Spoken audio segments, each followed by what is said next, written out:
which is a world-class blues rock outfit, you know.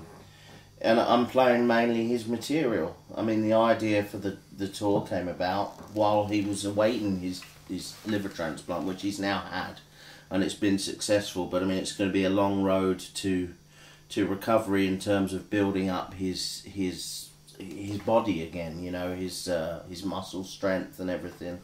So he had this new album coming out that he'd been recording over the sort of previous year, really, going backwards and forwards.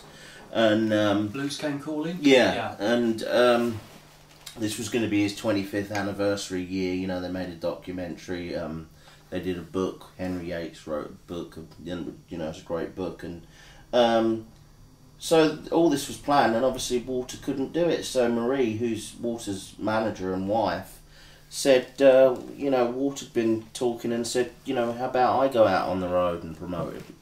And it kind of gets me started in the States, because originally I was going to go to the States and open a tour for Walter, because his agent was interested in taking me on and booking me, but wanted me to do a tour opening for Walter first, because it's a big country to crack, so to speak. So that's how it came about, and in terms of how it will be different, well, I'll be, you know, I'm usually a trio. We'll be a 4-piece. We'll actually be a 5-piece, because Walter's eldest son is going to be on the tour. So we'll have 2 guitar players, and we'll have a Hammond, you know, B3, and it'll be we're going to do like 3 songs from my album, 3 or 4, but it's basically I've picked a set list of material through Walter's entire career, really, and so it's all the songs I always wanted to play, you know.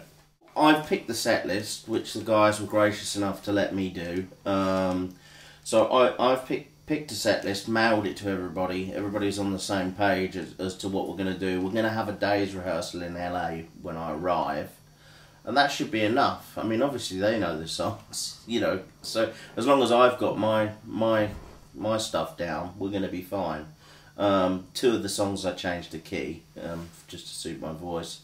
But it's been stuff I've been listening to since I was 15, so it is just going to be little things like, well, how do we end this, and you know, the rest of it is going to be, so, but you know, I'm in the process of kind of brushing up on 17 different songs, and I never rehearse my band, but I have to rehearse my band for the new album, because we come straight back and go into the UK tour. And I couldn't remember any of the words to my new songs the other night when we did rehearsals, and the bass player had to keep telling me that, because I'm in the middle of doing all the Walters stuff. Well, I think we're doing like 17 or 18 different states, you know, and we're going to play Webster Hall in New York, which is like a big hall. I've got a bootlegger Stevie Ray Vaughan playing there, you know, and we're doing House of Blues in Chicago and things. So it's just be exciting time, and we're going to Canada. But it's a very busy time. I do 5 weeks. At the moment it's at 28 shows, but it's going to be a couple more and a couple of travel days. So I do 5 weeks. I arrive home midnight on the Tuesday night, and I start my UK tour on the Wednesday, the next day. And that's a run of 11 shows. Then I have 1 day off. Then I have to catch the first flight out the next morning to China for a week. So I'm kind of seeing it as 8 straight weeks on the road.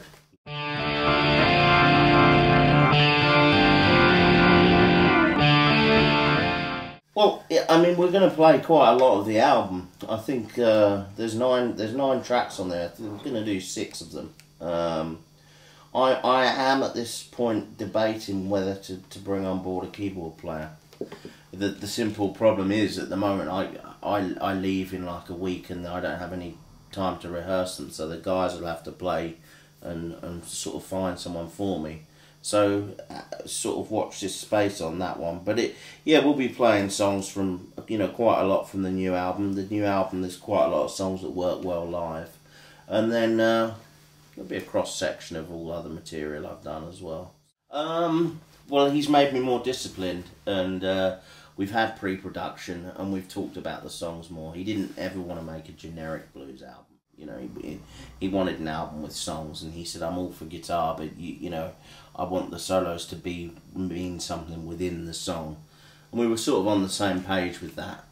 So he's they're more produced albums sort of thing, rather than, you know, he said, you know, you've done a couple of live albums, let's make a produced album and have production on it, you know, let's put sounds in, let's fiddle with guitar tones, let's do this and let's do that. And so he's kind of opened my mind up in that way, and he comes from like a pop background, so, you know, he was signed to a major label and he toured with the Verve, and he's recorded the Manic Street Preachers and things like that. So he comes from a totally different background, and that's very refreshing, you know. So I tell him if we're straying too far from blues, and he tells me if I'm going too into Right. territory, you know. Not that there's anything wrong with dum-da-dum-da-dum. I listen to it all day long, but it's, you know, I wanted to make an album with songs, you know. We did have a Silver Jubilee in there, but basically it was this. This is what I use live. So flat out, we've kind of got like a... Now I want to clean up, I literally just bring the guitar's volume down, so we get like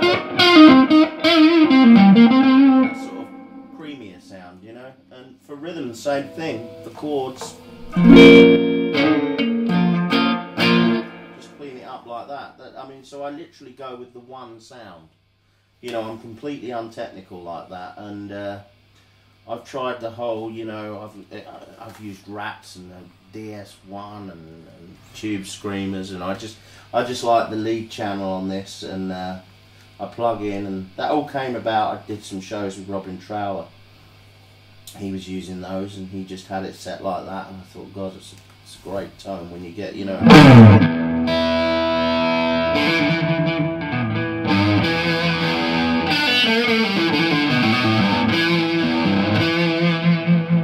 Does everything I need, you know. Yeah, it's just got that you know, but as I say, the 50 watts I think sound even better, so I'm after some of those. Was your Fret King guitar your main guitar on the album? Yeah, I used it for I'd say 90%. This is the first one they sent me because I was due to go on tour, so they sent me 3, but this was the first one. So this has become the favourite, really. I did a long tour with it, and I haven't really put it down since. So the other 2 are just backups, and then I had the Les Paul, which I used for some of the heavier stuff, and I had the Lucille, which I used, I think, on one track on Mystery.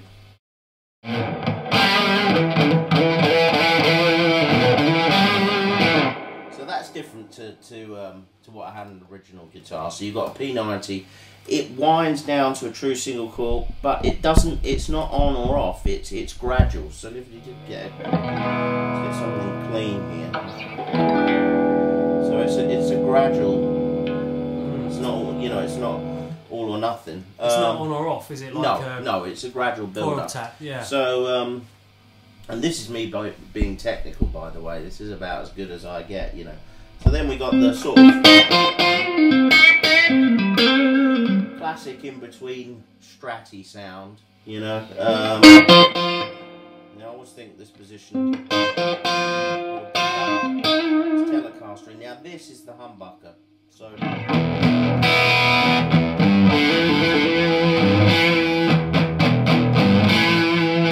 then we go to here. That's just so this isn't actually a humbucker. It's 2 single coils molded together. So when we're in this position, we've got a humbucker. That's it basically. But for me, it's my ultimate guitar. It's everything I've ever wanted in a guitar. It does everything. I love the colour even, you know. We went for the original colour of the original guitar he gave me. And it does everything. Yeah, you can get like a vintage sort of the P90 sounds great when we clean up the amp a little bit, you know, it's got that great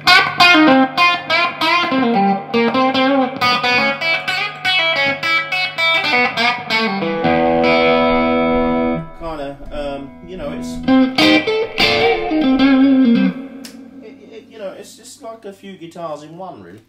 It was when I started the whole Marshall thing, and I got into the Walter Trout. You know, you gotta have a Univibe and a Strat and a Marshall, and it came about with that. But I found I just wasn't using it, And it got to the point we do so many fly-ins. It's like I get my pedals ready, and then I just think, no, I just take a tuner. You know, I take a tuner and I take a Boss distortion pedal in case I get there and the Marshall they've got from me's broken. I've got to use a twin or something like that. And I found if I'm using a twin and I need overdrive, and just I need distortion rather than something like a tube screamer.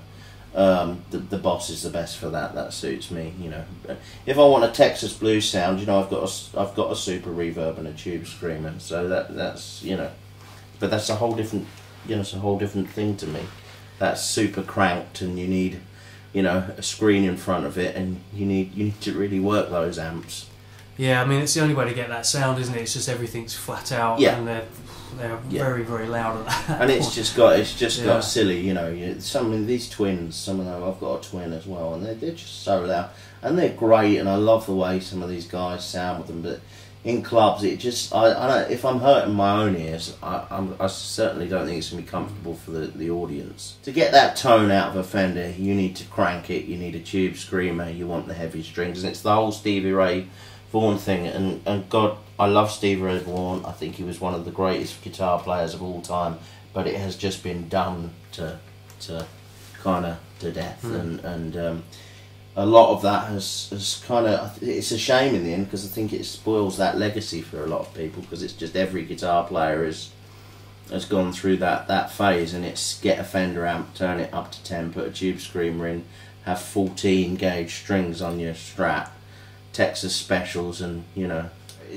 he played with a lot of heart and soul, and you could hear when he was in. He would be playing, and like you could tell he'd go into inspiration of Albert King mode, and he'd play that, and then he'd go Buddy Guy, and I think towards the end of his career you could hear a lot more Buddy Guy in him than you could anyone else. I think the whole Joe Bonamassa thing has blown it wide open in a very positive way. You know, as you know, guitar mags are writing about it again. You know, I'm able to sort of get in all the guitar mags because they want to write about blues, you know, and because Joe Bonamassa has paved the way for that. We have a dedicated blues magazine now, you know, which Classic Rock is, you know, put out, and that's like the biggest selling blues mag in the world. So yeah, it's really good, and there's a load of great young artists, and you know, that are sort of 10 years younger than me and on the scene, and it's brilliant, and it's really good for the music, and I actually do think it's really healthy. It would be good if the public could still have, you know, more of a sort of, I think a lot of the public still think of blues as something like, you know, an old guy sitting in a chair, you know, sort of. I love all that, but they don't realise there's the Joe Bonamassa side to it, and there's songs, and there's this and that.